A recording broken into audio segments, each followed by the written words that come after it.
আজকে রাত 2টোর সময় ভগৎ সিংনগর কলোনি 109 নম্বর ওয়ার্ড, যেখানে আমি বিক্ষোভের মুখে পড়েছিলাম, আমার মিছিল প্রার্থী পরিক্রমার সময় আক্রান্ত হয়েছিল মাত্র একদিন আগে।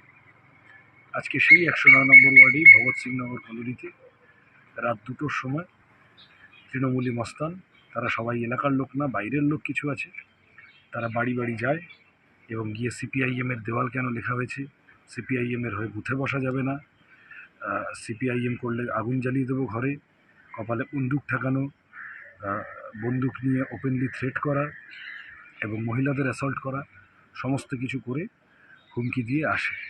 আমি রাত্রিবেলা খবর পেয়ে এসেছিলাম, পঞ্চসাগর থানায় পুলিশ প্রশাসনকে ব্যবস্থা নিতে বলেছি, এফআইআর হয়েছে এবং আমরা কেবল এইটুকু বুঝতে পারছি যে তৃণমূল কংগ্রেস ভয়ে আছে, চাপে আছে, বিপদে আছে, সেই কারণে মানুষের উপর এই আক্রমণ বাড়াচ্ছে। কিন্তু এই করে এবারে যাদবপুরে কিছু হবে না।